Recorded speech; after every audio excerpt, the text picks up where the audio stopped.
Hello students, good morning. हम लोग class 11th की अकाउंटेंसी में हमने पिछली क्लास में देखा था, कुछ हमने वर्ड पढ़े थे, अपने सब्जेक्ट के बारे में पढ़ा था कि अकाउंटेंसी में हमें पढ़ना क्या है, वो हमने पढ़ा था। इसकी डेफिनेशन वगैरह देखी थी, कौन से सिस्टम को हम लोग फॉलो करने वाले हैं, दोहरा लेखा प्रणाली क्या है, लेन देनों को कितनी जगह रिकॉर्ड करना है, 2 जगह खाते, ये सारी हम बाद में जानकारी लेंगे। उससे पहले मैंने बताया था कि कुछ शब्दावलियां जो इसकी चलती है अकाउंटेंसी की, कुछ वर्ड जो चलते हैं अकाउंटिंग के, वो वर्ड हमें पहले सीखने हैं। उन वर्ड को सीखने के बाद हम इनको अप्लाई करेंगे। ये जो खाते के प्रकार है और जो पक्ष है, इस डबल एंट्री सिस्टम को बाद में हम लोग इसको फॉलो करेंगे, जब हम पहले इसके बारे में, इसके शब्दावलियों की जानकारी ले लें। उसके बाद हम जनरल एंट्री बनाना सीखेंगे। तो हमने कुछ 5 वर्ड हमने पिछली क्लास में पढ़े थे। गुड्स क्या है, परचेज क्या है, सेल्स क्या है, परचेज रिटर्न क्या है, सेल्स रिटर्न क्या है, टाइप्स ऑफ परचेज हमने पढ़ा था, कैश परचेज, क्रेडिट परचेज हमने पढ़ा था, और कैश सेल और क्रेडिट सेल हमने पढ़ा था। इसके अलावा रिटर्न भी हमने पढ़ा था, परचेज रिटर्न क्या है, ठीक है। इसके अलावा आपका ये जो है कि सेल्स रिटर्न क्या है, ये भी हमने पढ़ा था, ठीक है। अब हम जो है आज की क्लास में जो है नेक्स्ट जो वर्ड हम पढ़ने वाले हैं, कि इससे आगे भी काफी सारे अपने वर्ड होंगे, तो 1-2 क्लासेज जो अपनी वर्ड की चलेगी, उसके बाद जो है हम इन वर्ड को अप्लाई करके अपना अकाउंटिंग वर्क हम लोग सीखने वाले हैं कि किस तरीके से हम लोग अकाउंटिंग वर्क करेंगे, क्या प्रोसेस है और उसकी क्या स्टेप है। तो स्टार्ट करते हैं। जो अपना 6 नंबर वर्ड है पूंजी, कैपिटल किसे कहते हैं। तो कैपिटल का मतलब है कि कोई भी बंदा जब बिजनेस स्टार्ट करता है ना, जो पैसा लगाता है उसे हम लोग कैपिटल बोलते हैं।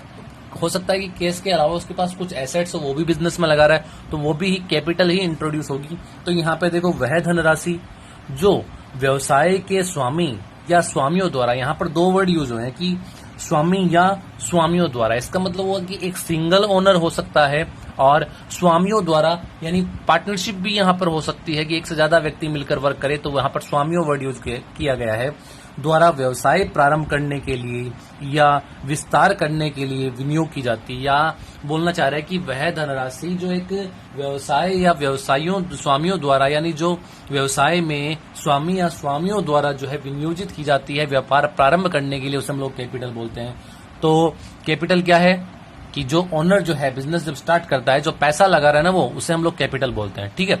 अब बात आती है कि वो पैसा लगाने का मतलब क्या। लगाने का मतलब ये है कि वो सबसे पहले बिजनेस में पैसा इंट्रोड्यूस कर, कैश लेके आएगा कि इतना कैश लेके आया, तो हम क्या कहेंगे, किस चीज का लेके आए, कैपिटल का लेके आया, ठीक है।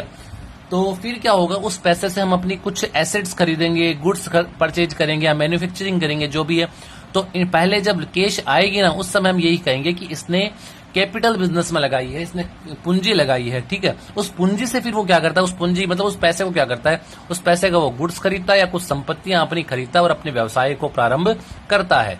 संपत्तियां बिजनेस में क्यों आवश्यक है, बिल्डिंग क्यों आवश्यक है, मशीनरी क्यों आवश्यक है, व्हीकल क्यों आवश्यक है। तो व्यवसाय के जो बता रखा है संचालन हेतु कि इसको हम क्यों क्रय करते हैं, यहाँ पर क्रय वर्ड यूज किया गया कि संपत्तियों को क्यों हम लोग क्रय करते हैं। तो व्यवसाय के संचालन हेतु, अगर आपको व्यवसाय का संचालन करना है सही ढंग से, अगर आपको अपनी सेल्स को इंक्रीज करना है, अपने व्यवसाय को लंबे समय तक अगर आपको चलाना है, तो आपको अपनी एसेट्स खरीदनी ही पड़ेगी। उन एसेट्स की सहायता से आप लोग अपना सेल्स जो है उसको इंक्रीज कर सकते हो, अपने प्रोडक्शन कर सकते हो। तो सारा संपत्तियों का योगदान जरूरी है। नेक्स्ट जो वर्ड हम लोग पढ़ने वाले हैं वो है आहरण। आहरण को इंग्लिश में कहते हैं ड्राइंग। तो यहाँ पर ड्राइंग का मतलब ये है कि एक तो मैं आपको बता दूं कि जो हम अकाउंटेंसी पढ़ने वाले ना, इसमें जिसका बिजनेस है ना, ओनर जो बिजनेस के ट्रांजैक्शन ही रिकॉर्ड करते हैं, कुछ पर्सनल ट्रांजैक्शन यहाँ पर रिकॉर्ड नहीं होता। ये मेन पॉइंट आपको बता दूं। अब ड्राइंग का क्या मतलब है, और जो पैसा आप लोग है ना कैपिटल लेके आए हो, जो पैसा बिजनेस में लगाया है ना, इंट्रोड्यूस किया है, उस पैसे को आप बिजनेस में ही काम में ले सकते हो। वो जो पैसा आपने जो लगाया है, उससे बिजनेस की एक्टिविटी को ही संचालन करने के लिए आप काम में ले सकते हो, ठीक है। और अगर आप कहीं पर्सनल यूज में लेते हो ना उस पैसे को, तो वो आपकी ड्राइंग कहलाती है। मैं आपको बता दूं, रिकॉर्ड जरूर करेंगे, उसको ड्राइंग यूज करेंगे। ऐसा नहीं, अब जैसे मान लो घर के लिए कुछ पर्सनल हमने कुछ खरीदा है, तो वहां पर हम उसकी ट्रांजैक्शन यहाँ पे नहीं करेंगे, केवल ड्राइंग वर्ड यूज करके हम लोग उसको करते हैं कि अपना पैसा कहाँ गया, हमने ड्राइंग उसको कर लिया, ठीक है। तो वो वापस भी उसको देना पड़ता है बिजनेस में। तो यहाँ पर देखो, आहरण से आशय व्यापारी द्वारा व्यापार से अपने व्यक्तिगत खर्चे या कार्यों के लिए निकाली गई नगद राशि जो होती है, या नगद राशि के अलावा जैसे मान लो आप जिस चीज का प्रोडक्शन कर रहे हो, जो चीज आप बना रहे हो, वस्तु का भी अगर आप पर्सनल यूज करते हो, अपने घर पर यूज उसको करते हो, घर ले गए, तो वो यहाँ पर हम लोग उसको क्या बोलने वाले, ड्राइंग बोलने वाले हैं। तो व्यक्तिगत कार्यों के लिए कर सकते हो, उसे हम क्या कहेंगे, आहरण कहने वाले हैं। तो ड्राइंग शब्द का क्या मतलब है कि व्यवसाय से आपने कुछ पैसा निकाल लिया, या व्यवसाय से आपने कुछ एसेट्स काम में, ये अपने जैसे कुछ गुड्स ही कुछ काम में ले लिया, माल आपने काम में ले लिया, तो उसे हम क्या बोलेंगे, ड्राइंग बोलेंगे। अगली बात सुनिए, उसको हम ड्राइंग कहेंगे।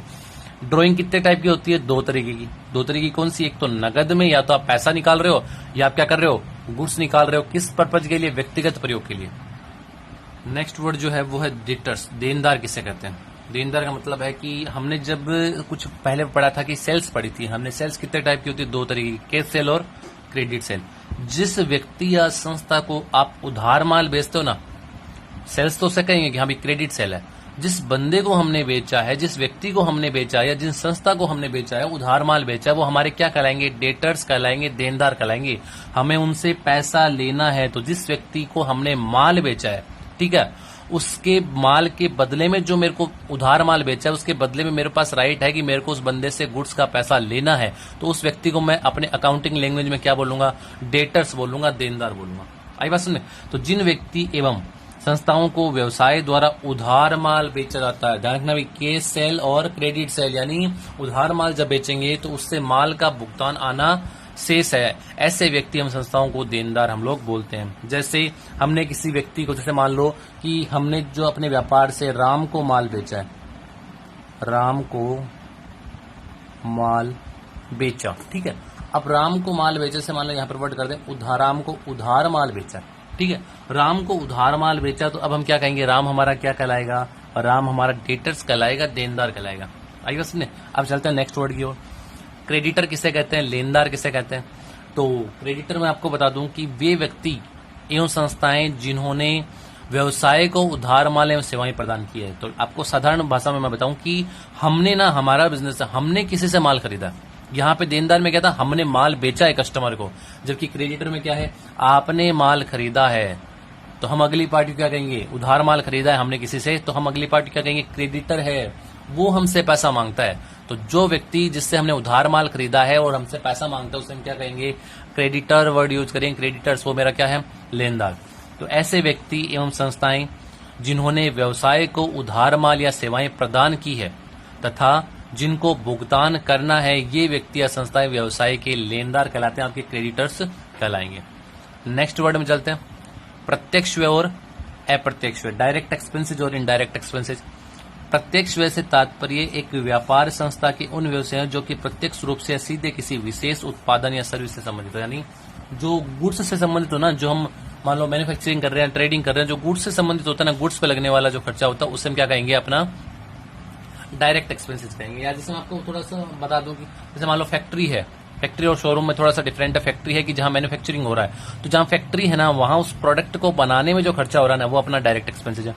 और इनडायरेक्ट, उसको सेलिंग में, जो शोरूम में अपने जो खर्चे हो रहे हैं, उसको सेल्स के समय जो खर्चे हो रहे हैं, वो अपने इनडायरेक्ट एक्सपेंसेज है।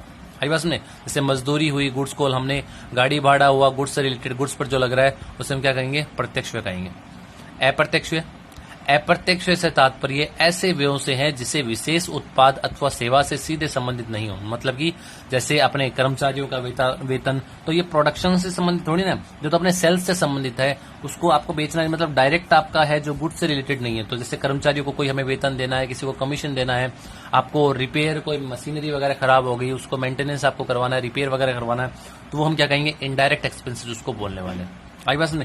तो ये हमने कुछ 11 वर्ड हमने अब तक पढ़ लिए हैं। तो जो नेक्स्ट जो क्लास आएगी ना, उसमें हम जो बाकी भी एसेट्स पढ़ने और भी अपने वर्ड पढ़ने वाले हैं कि कौन कौन से वर्ड अपने होने वाले हैं। तो इन वर्ड को हम लोग क्लियर करेंगे और बहुत सारे एग्जाम्पल हम लोग देखेंगे कि हाँ भाई, मैं आपसे पूछूंगा कि इसका क्या मतलब हुआ, कुछ बता दीजिए क्या है आपका, ड्राइंग किसे कहेंगे, कुछ अमाउंट देके बताऊंगा, कुछ एग्जाम्पल देके बताऊंगा। तो बहुत सारी जो भी अपनी क्वेरी है उनको हम लोग क्लियर करेंगे नेक्स्ट क्लास में, ठीक है। तो आज की क्लास में हमने जो है कम से कम 6 वर्ड हमने देखे हैं। नेक्स्ट क्लास में जो है हम बाकी और भी पढ़ने वाले हैं। तो धीरे धीरे अपना जो प्रोसेस है, 1-2 दिन में जो है अपनी क्लास कंटिन्यू स्टार्ट हो जाएगी और अपने एक 25-30 मिनट की जो क्लासेस चलेगी, उस फिर हम अपना चैप्टर स्टार्ट करने वाले हैं। Thank you.